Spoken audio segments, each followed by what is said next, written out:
It can be really frustrating being a photographer in this day and age. How do you get more eyes on your work without shelling out money for ads, jumping on TikTok, or making reels with trending audio on Instagram? It can be really soul-sucking when all you want is just to open yourself up to more opportunity and connect with like-minded photographers. I totally get it. That's why I'm here to share 5 new and exciting ways to share your work that are a little bit out of the box, and they are also free and can even make you a little bit of money too. So let's go.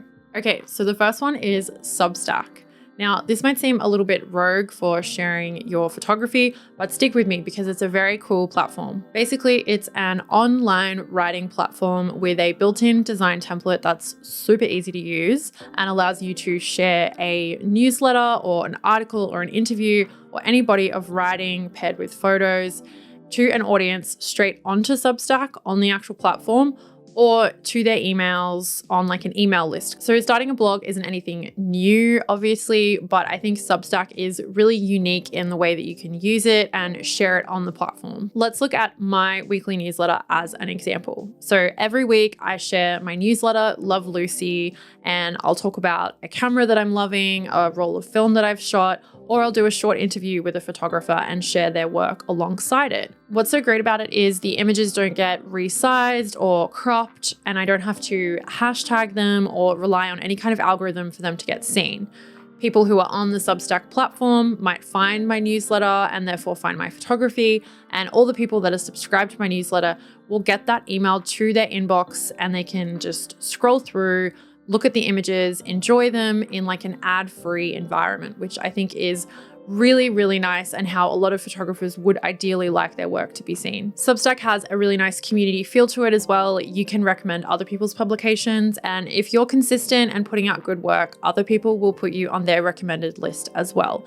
This has happened to me recently with quite popular people, and it's really helped to bring people over to my Substack newsletter. My favorite photography newsletter on there is run by Wesley Verhoeven. I think I'm saying his name right. It's called Process, and I just look forward to it every week. He just shares so much value and wisdom about photography, and I think he's a great example of really utilizing this platform to its full potential. So I'll leave a link below if you want to check that one out. While you're at it, if you want to sign up to my newsletter as well, I will link that below too. Next up is one of my favorite platforms, and that is Darkroom.com. Selling prints can be a very, very hard sell, even for well-known, like successful photographers. Even more so if you don't really know much about printing or you don't have any money to outlay in the first place to then have all these prints lying around that you don't sell, and then you just feel really deflated. Darkroom.com is literally the answer to all of these problems. This is the platform that has brought me an income this year and also gotten me over the fear of attaching a price tag to my photography and really putting myself out there in that way. You can set up a gallery of work on Darkroom completely free, and I think it has huge benefits. Number one being that you will get used to curating your own work and like finding patterns. What do you love? What do you not love so much? What do you want to focus more on? And what do you consider to be a print-worthy, sellable image? This might help you further your career or just hone your skills as a photographer a little bit more. Benefit 2 is if you don't have a website or you can't afford one, I think Darkroom kind of doubles as that, and I've definitely used it in lieu of having a website. If I just want to show someone my photography, but I don't want to like send them my Instagram with all the other stuff that's going on there. You can add collections and like categorize your work really nicely, and you can caption it and title it with what you shot the photo on or what film stock it was or whatever you want. So there really is a lot you can do on there. There's an About Me section as well. So I think it more than suffices if you can't afford something like Squarespace. A word of warning, if you do start a Darkroom site, you will have to promote yourself. But I think that this helps with getting your work out there and just getting used to telling people what you do and posting more and just making connections. So you will have to post about your shop on various social media platforms. It won't necessarily get any traffic on its own, but I think it's such a great exercise to do and a great way to put yourself out there as a photographer, and it's free, and maybe you'll sell a print and make some money. So cool. If you need some inspo for your Darkroom site, I will leave a link to mine below if you want to go over and check it out and maybe even grab a print. Why not? Shout out to Anthony Ritchie, who was the first person to ever buy a print from me almost a year ago now. And I just remember the feeling of getting that email and I was so excited, jumping up and down. It was such a good feeling. And I want you guys to have that feeling too. So you should definitely start a shop. And thank you, Anthony. Next up is YouTube. So this is slightly more obvious than the other ones, but if you have the drive, the skill set, and the know-how, then YouTube is 100% the place that you need to be. Forget making 1-minute reels on Instagram or trying to master TikTok. Just get on YouTube. Yes, it's a huge slog and it's an uphill battle, and you'll very often feel like giving up because you're not getting any traction or reward. But trust me, you'll hit a certain point where you will get those things and you'll want to keep going. YouTube is great for putting yourself out there and it can really offer you so many opportunities. I have some real life examples for this. I've had my YouTube channel for a little bit over a year and a half now, and I've grown steadily and very organically. I'm very happy with that. I'm not going to go viral anytime soon. Well, I don't think so. And I'm actually kind of fine with that. I'm really happy with where I'm at and what I've built. And YouTube has just projected me into this whole other world that I never thought I'd be in with my photography. I've gotten in contact with some pretty cool people, and I've even had the opportunity to be exhibited next year in Germany in like an analog photography show alongside other YouTubers and people like Joel Meyerowitz, like WTF. This opportunity literally came from having a YouTube channel, like nothing else. This curator has been watching my channel and he reached out to me from seeing me on YouTube. I really do believe that the power of YouTube is huge. YouTube also builds a very varied skill set and something that you won't really be applying on other platforms. You are building a portfolio of your presentation skills, your creativity, your videography, your editing style, just so much. If you are looking to build like a personal brand, or you have a unique personality, or you're working on a particular project that's really interesting, you've got a little bit more to say and you kind of want to like back up your photography with that, I think YouTube is a great place to jump on and start sharing your work and building a community like I have. If I can do it, you can do it. You don't have to do it, but I really think that you should do it. If you do want to start on YouTube, then why not learn from the best with this course from YouTube legend Marquis Brownlee titled YouTube Success, Script, Shoot, and Edit with MKBHD. This guy has been on YouTube forever, like since he was a kid, so he really knows what he's talking about. Marcus shares how to put together a video and gives it to you in such a digestible and easy to follow way.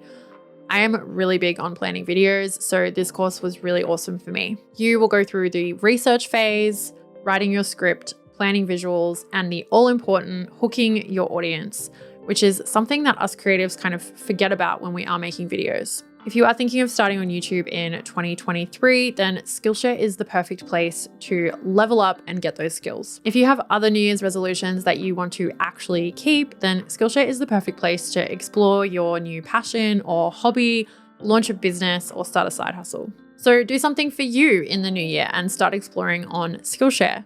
The first 1,000 people to use the link will get 1 month free of Skillshare Premium. The link to that is pinned in the comments if you want to try out Skillshare for free. Now let's get back into the video. Okay, so next up is submitting your work. This could be in person or online, and maybe it's something that you have tried before, because I feel like most photographers have, but I think it's something you should keep doing. It builds so much resilience and it's a great way to get yourself out there. It's so easy to let the deadlines of open calls pass or make excuses as to why you can't do it or it doesn't suit you, but you really have to be in it to win it. I bet a lot of people were considering putting off submitting to something and then found out that they'd won or got in, and they're damn glad that they submitted, and that could be you. Okay, so here's my real world example, because I really want to back everything I'm saying in this video to you. So I recently emailed a gallery in my area that is kind of a big deal. I shared a photography project that I'm working on that I think kind of suits them, but it wasn't totally ready and fleshed out. I've never approached a gallery like this before, but I thought, hey, why not? Turns out that the curator from this gallery was at a group show that I was in. This group show opportunity came through entering an open call on Instagram that I didn't think I would get in, and I did. So she recognized my name from emailing the gallery at my show. She got in contact, wanted to buy a print, and now I have a meeting at this gallery about my photography, which is kind of just really anxiety inducing, and I feel completely out of my depth, but it's a really cool opportunity. And none of that would have happened if I hadn't have entered the submission on the Instagram like late at night and just put myself out there. And B, if I hadn't have emailed this gallery, which to be honest, when I was doing it, I felt really stupid. And now it's like turned into all of this. So I really think there's a lot of power behind seeing what's available online, keeping an eye on Instagram pages or like magazines and stuff like that, and just entering things, just getting in the practice of just always being the person that's like putting yourself out there and putting your name forward for things. Okay, so writing gigs. This sounds kind of weird because we're talking about photography, but blogs and websites are totally still a thing in 2022.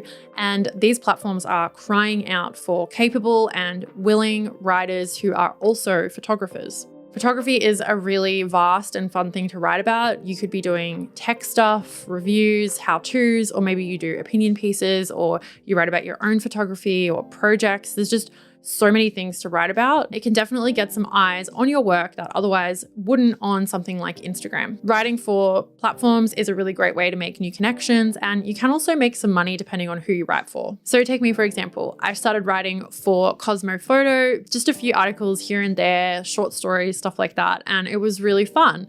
So I then put myself forward for a position as a staff writer at F-Stoppers and actually started getting paid for my writing. Whilst F-Stoppers isn't for everybody, you definitely have to have thick skin. There are plenty of other websites out there that you could approach.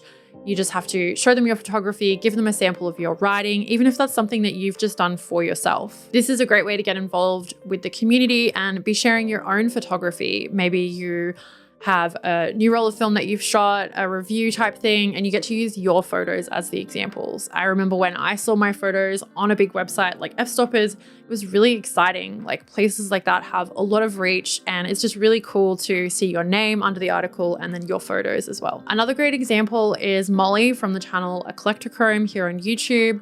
She got discovered through YouTube and is now writing like cool photography news articles for 35mmc and really enjoying it. So everything I've mentioned here kind of works in tandem, getting discovered from YouTube, then getting a writing opportunity, applying for things, and that working with something else that you're doing. So it's a whole picture thing here. These things aren't happening in isolation. They all work towards the big picture that is your photography. So basically my main message here is you have to plug yourself because nobody's going to plug you for you.